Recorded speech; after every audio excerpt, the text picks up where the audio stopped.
नमस्कार, देवभूमि समाचार में आपका स्वागत है। आपके साथ मैं रीना जाबालियान। खबरों का रुख करेंगे, लेकिन उससे पहले एक नजर डालते हैं इस वक्त की हेडलाइंस पर। उत्तराखंड में आयुष्मान कार्ड घोटाला, फर्जी राशन कार्ड के सहारे बनाए जाने की आशंका, सरकार को लगा करोड़ों का चूना। विधानसभा अध्यक्ष ऋतु खंडूड़ी ने स्वामी राम हिमालयन विश्वविद्यालय के साथ किया एमओयू। अंतर्राष्ट्रीय संसदीय अध्ययन शोध एवं प्रशिक्षण संस्थान को लेकर उठाया कदम, कई मुद्दों पर होगा साथ काम। कैलाश मानसरोवर यात्रा जाने वाला दूसरा जत्था रवाना, 48 श्रद्धालुओं में बीजेपी सांसद मीनाक्षी लेखी भी शामिल। यात्रा को लेकर काफी उत्साह, 25 जुलाई को दल करेगा वापसी। और रेल टिकट में हुई बढ़ोतरी को लेकर घमासान, कांग्रेस ने याद दिलाया प्रधानमंत्री का चप्पल में हवाई यात्रा वाला बयान। बीजेपी का पलटवार, कहा यूपी में थी महंगाई की मार, अब स्थिर हालात। और चलिए अब बुलेटिन की शुरुआत कर लेते हैं। उत्तराखंड की राजधानी देहरादून में राशन कार्ड और आयुष्मान कार्ड घोटाला सामने आया है। कैंसिल किए गए राशन कार्ड के आधार पर फर्जी आयुष्मान कार्ड बनवाने का मामला उजागर हुआ है। मामले का खुलासा होते ही स्वास्थ्य विभाग और खाद्य विभाग में हड़कंप मच गया। आखिर कैसे खेला गया फर्जीवाड़े का ये खेल, देखिए इस रिपोर्ट में। देहरादून में बड़ा फर्जीवाड़ा, सामने आया आयुष्मान कार्ड घोटाला। कैंसिल राशन कार्ड के आधार पर बनाए आयुष्मान कार्ड, आखिर कैसे खेला गया फर्जीवाड़े का ये खेल।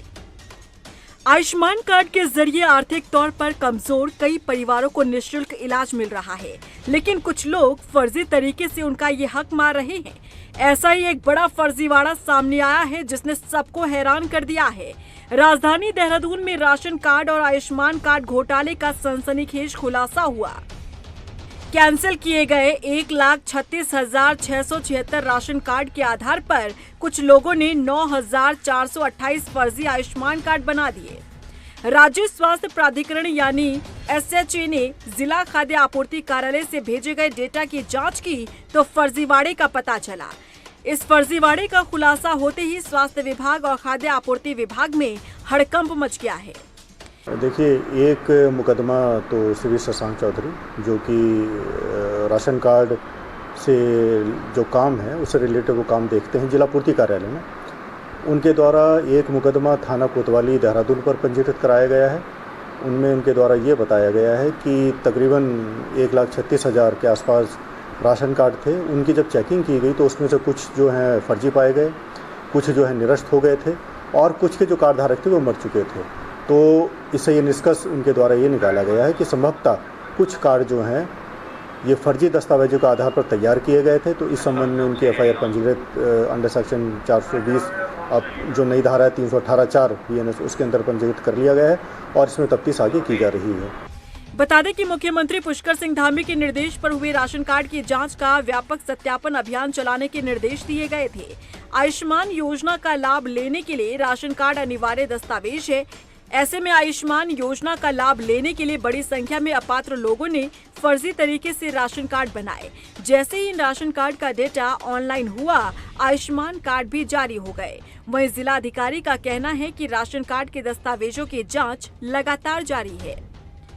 देखिए, ऑनरेबल सीएम के निर्देशन में राज्य सरकार जो बेनिफिट्स एक्सटेंड करती है एलिजिबल बेनिफिशरीज को, चाहे वो हेल्थ बेनिफिट्स हों थ्रू आयुष्मान कार्ड्स या फिर हमारी राशन सब्सिडीज़ हों, फूड सब्सिडीज़ हों थ्रू राशन कार्ड्स, तो अगर वो ड्यू बेनिफिशरीज तक नहीं पहुँचेगी तो अगर वो डाइवर्ट हो जाएगी, डिस्ट्रैक्ट हो जाएगा, तो ना सिर्फ वो एक वित्तीय अनियमितता है, स्टेट एक्सचेकर को लॉस है, हमारा जो जन धन है वो डाइवर्ट हो रहा है, बल्कि जो हमारे ड्यू बेनिफिशरीज हैं वो भी कहीं ना कहीं पर वंचित हो रहे हैं।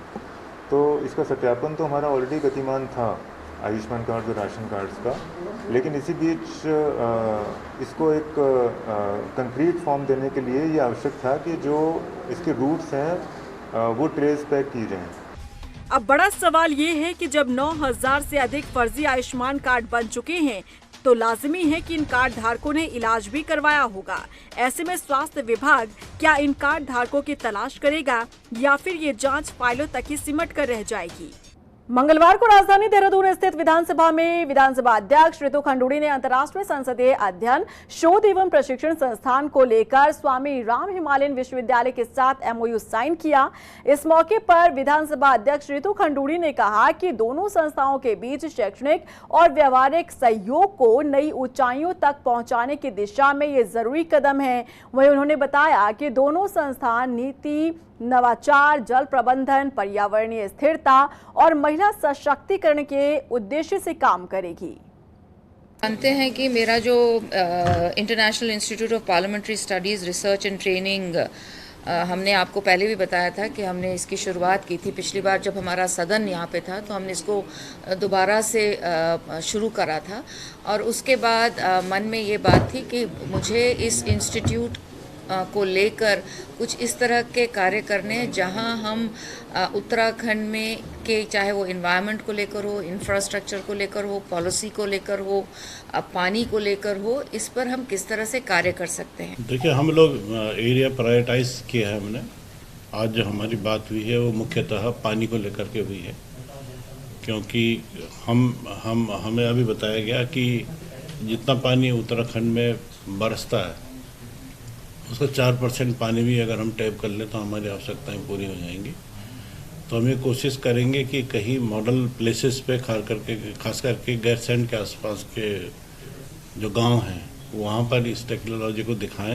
19 जुलाई को केंद्रीय गृह मंत्री अमित शाह उत्तराखंड के रुद्रपुर दौरे पर रहेंगे और इस दौरान केंद्रीय गृह मंत्री मनोज सरकार स्पोर्ट्स स्टेडियम में उद्योगपतियों के साथ सीधा संवाद करते नजर आएंगे। इसके अलावा वो औद्योगिक संस्थाओं द्वारा लगाई जाने वाली एग्जीबिशन को भी देखेंगे। केंद्रीय गृह मंत्री कार्यक्रम को लेकर जिला प्रशासन अलर्ट मोड पर है। सिडकुल प्रबंधक निदेशक सौरभ घेरवार खुद कार्यक्रम स्थल पर हर तैयारी को परख रहे हैं।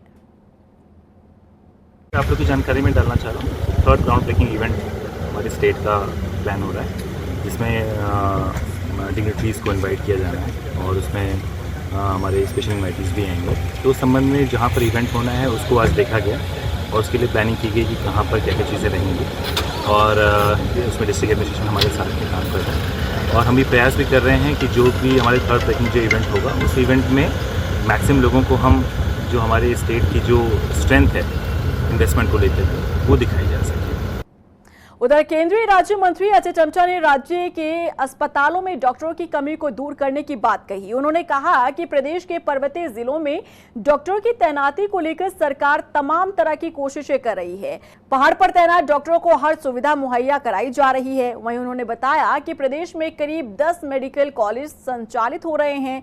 ऐसे में राज्य को हर साल करीब 1200 से ज्यादा डॉक्टर मिल रहे हैं।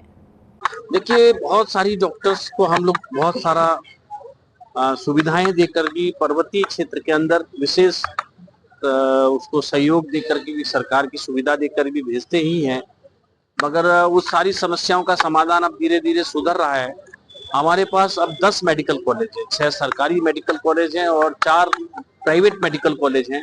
आने वाले समय के अंदर पिथौरागढ़ और रुद्रपुर भी चलेगा, इससे हमारी संख्या बढ़ेगी और लगभग पूरे प्रदेश भर में करीब 1225 डॉक्टर हर साल बन रहे हैं और जिससे कि हमारे आने वाले समय में इस प्रदेश के अंदर डॉक्टर्स की समस्या का समाधान हो। शिव की शक्ति से सराबोर कैलाश मानसरोवर यात्रा जाने वाला दूसरा जत्था मंगलवार को टनकपुर पहुंचा। यहां कुछ देर ठहरने के बाद कैलाश मानसरोवर के लिए रवाना हुआ। बता दें 48 श्रद्धालुओं का यह जत्था 25 जुलाई को वापसी करेगा और इस जत्थे में बीजेपी सांसद मीनाक्षी लेखी भी शामिल हैं। वहीं यात्रा को लेकर श्रद्धालु काफी उत्साहित हैं। आपको बता दें कि इससे पहले एक जत्था 4 जुलाई को रवाना हुआ था। वो भावना है जिसने पूरे भारत को एक किया है और आप देख सकते हैं कि भारत के विभिन्न प्रांतों से आए हुए विभिन्न उम्र के और जेंडर भी फर्क लोग हम सब इकट्ठे एक परिवार के रूप में जा रहे हैं और सबके बीच एक ही तार जुड़ा है और वो तार है भगवान भोले के दर्शन और कैलाश की यात्रा। और इस कैलाश की यात्रा में पूरे देश के हमारे जितने सभी भाई बहन हैं, सभी भारतीय हैं, सबका घर परिवार में सुख शांति रहे। उत्तराखंड में पंचायत चुनाव का ट्रेंड इस बार बदल रहा है। इस बार गांव की सरकार की बागडोर उन हाथों में जाती दिख रही है जो पहले देश की सुरक्षा और प्रशासनिक व्यवस्था संभाल चुके हैं। अब ग्राम प्रधान की जिम्मेदारी पूर्व आर्मी ऑफिसर और पूर्व आईपीएस अधिकारी संभालने वाले हैं। ये रिपोर्ट देखिए। उत्तराखंड में पंचायत चुनाव का दौर जारी है, लेकिन इस बार उत्तराखंड के गांव का नजारा कुछ बदला सा दिखाई दे रहा है। इन पंचायत चुनावों में एक ऐसा ट्रेंड उभरकर सामने आ रहा है जो राज्य की ग्रामीण राजनीति को नई दिशा दे सकता है। अब गांव की सरकार की बागडोर उन हाथों में जा रही है जो पहले देश की सुरक्षा और प्रशासनिक व्यवस्था संभाल चुके हैं। जी हां, इस बार उत्तराखंड के ग्राम प्रधान के रूप में आपको आर्मी के कर्नल और पूर्व आईपीएस अफसर बैठे नजर आने वाले हैं। उत्तराखंड के गांव में हो रहे इस बदलाव का सबसे चर्चित नाम है आईपीएस विमला गुंज्याल, जो रिटायर होने के बाद किसी आयोग की चेयरपर्सन बन सकती थी या राजधानी में किसी प्रशासनिक पैनल की सदस्यता ले सकती थी। लेकिन इन सबसे इतर विमला गुंज्याल ने अपने गांव का प्रधान बनना चुना। विमला गुंज्याल को पिथौरागढ़ के गुंजी गांव से निर्विरोध ग्राम प्रधान चुना गया है। इसी कड़ी में एक और नाम रिटायर्ड कर्नल यशपाल सिंह नेगी का भी है।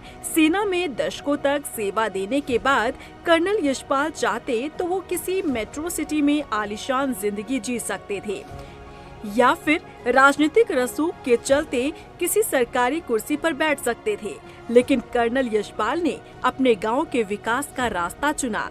कर्नल यशपाल नेगी पौड़ी जिले के बिरगणा गांव में निर्विरोध प्रधान चुने गए हैं।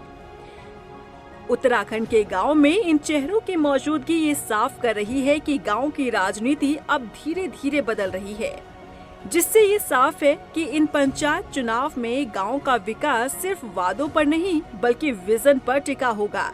पंचायतों में आ रहा ये बदलाव उत्तराखंड में पारंपरिक राजनीति के लिए कहीं न कहीं खतरे की घंटी भी है, क्योंकि अब तक गांव में अक्सर वही लोग जीतते थे जो स्थानीय वर्चस्व, जातिगत समीकरण या पुरानी राजनीतिक जड़ें रखते थे, भले ही उनका कामकाज शून्य रहा हो। गांव की सरकार को राजनीति का पहला स्टेप माना जाता है और जब इस पहले पायदान पर पूर्व सैन्य और प्रशासनिक अफसरों को जनता चुनकर भेज रही है तो ये कहीं न कहीं बड़े बदलाव की ओर इशारा है। वहीं रेल टिकट में हुई बढ़ोतरी को लेकर कांग्रेस और बीजेपी आमने सामने हैं, जहां कांग्रेस प्रदेश अध्यक्ष करण मारा ने सोशल मीडिया पर पोस्ट लिखते हुए कहा कि प्रधानमंत्री ने हवाई चप्पल पहनने वाले को हवाई यात्रा की बात कही थी, लेकिन अब उन्होंने उनकी पहुंच से रेल के सफर को दूर कर दिया है।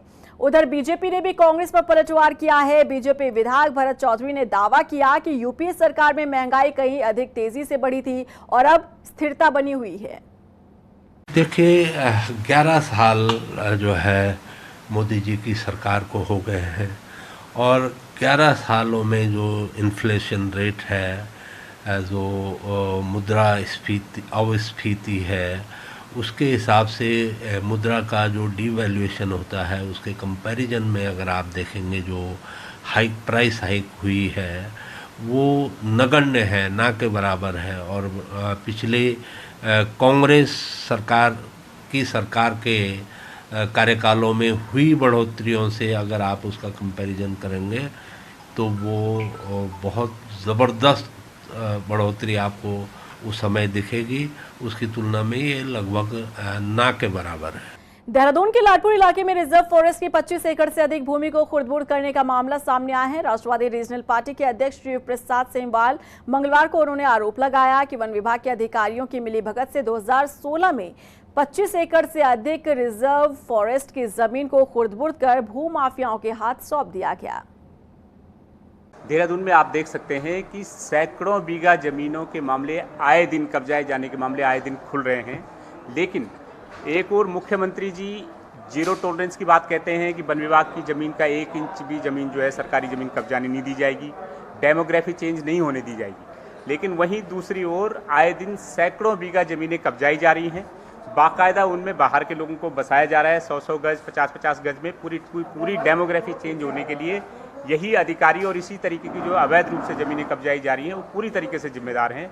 और इसमें वन विभाग के अधिकारी मिले हुए हैं, इसमें राजस्व विभाग के अधिकारी भी मिले हुए हैं। राजधानी देहरादून में बिना परमिशन लगे मोबाइल टावर पर प्रशासन ने शिकंजा कसा है। जिला प्रशासन की संयुक्त कार्रवाई में अब तक 30 मोबाइल टावर को सील किया गया।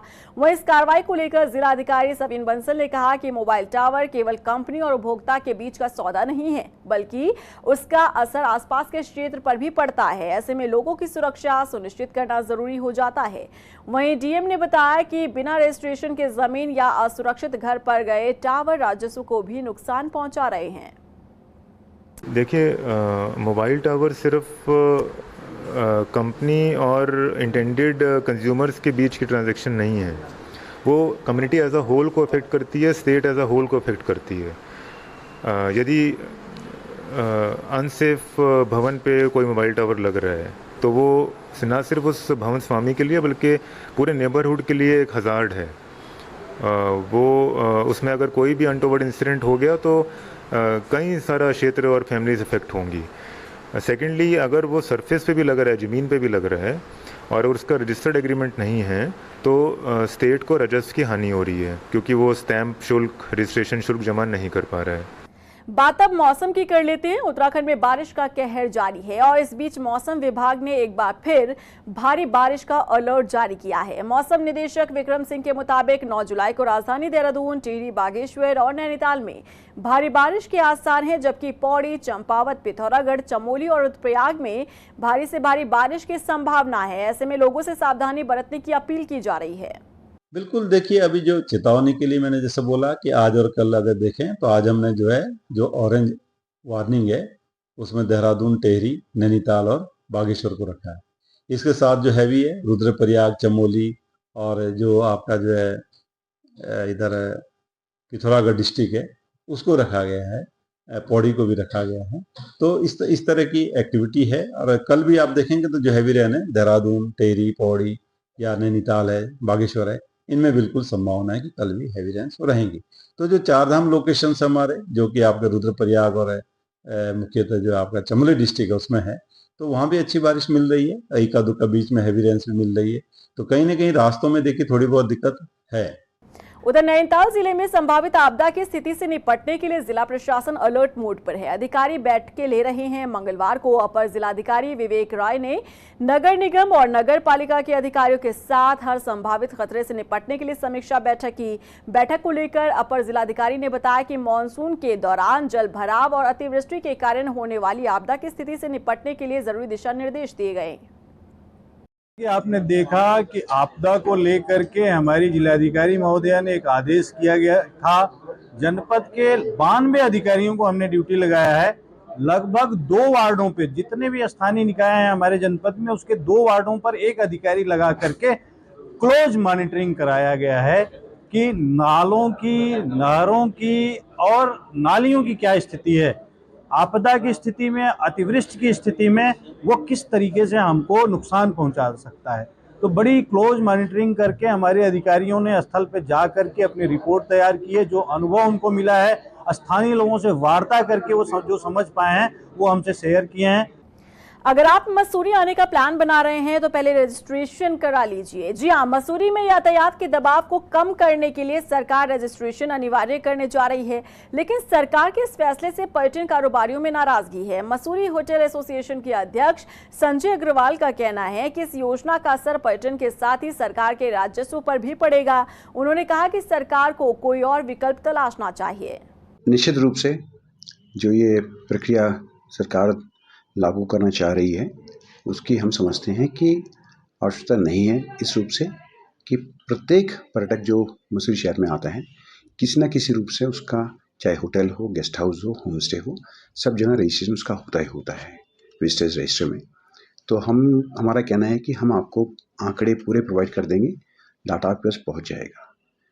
और रही हमारे शहर की बात, हमारी पर्यटन मसूरी, नगरी मसूरी में लगभग 50% पर्यटक प्री बुकिंग करके आते हैं, जिनको कि आप द्वारा अलाउ किया जाएगा।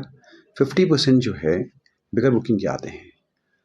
तो जो hotels, guest house, home stage हैं जो प्री बुकिंग, ऑनलाइन बुकिंग नहीं करते हैं, उनको इसका जो है बहुत विपरीत प्रभाव पड़ेगा। मंगलौर के टोली गांव में नगर पालिका के कर्मियों ने पुलिस बल की मौजूदगी में बंद नाली को खोला। दरअसल यहां ग्रामीणों ने नाली को निकास को लेकर बड़े विवाद के बाद उसे बंद कर दिया था। हालांकि कई लोगों ने इस मामले की शिकायत अधिशासी अधिकारी से की, जिस पर संज्ञान लेते हुए उन्होंने मंगलवार को कार्रवाई की। देखिए, वहाँ पे पूर्व से ही नगर पालिका द्वारा एक नाली बनाई गई थी, जो कुछ लोगों ने मिट्टी डालकर बंद कर रखी थी। पूर्व में भी उसको खुलवाने का प्रयास किया गया था, लेकिन वो नहीं खुलवाई जा सकी थी, आधी खुलवा के छूट गई थी। उसके बाद आज पुलिस बल के साथ हमारी टीम गई और वो नाली हमने खुलवा दी। और रहा पानी के ढाल का सवाल, हमारे जेई वहाँ पे मौजूद थे, उन्होंने वहाँ का सारा सर्वेक्षण कर लिया है और जिस तरफ भी पानी जा सकता है, जिधर पानी का ढाल होगा उस तरफ पानी निकालने की कोशिश की जाएगी। किसी के आगे पानी भराव की स्थिति उत्पन्न नहीं होगी।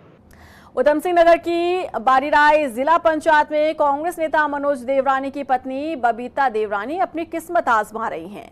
अपनी जीत को लेकर वो आश्वस्त नजर आ रही हैं। उनका कहना है कि जहां कांग्रेस ने उन्हें अपना समर्थित उम्मीदवार माना है, वहीं क्षेत्र के समस्याओं के समाधान के चलते जनता का भी समर्थन मिल रहा है।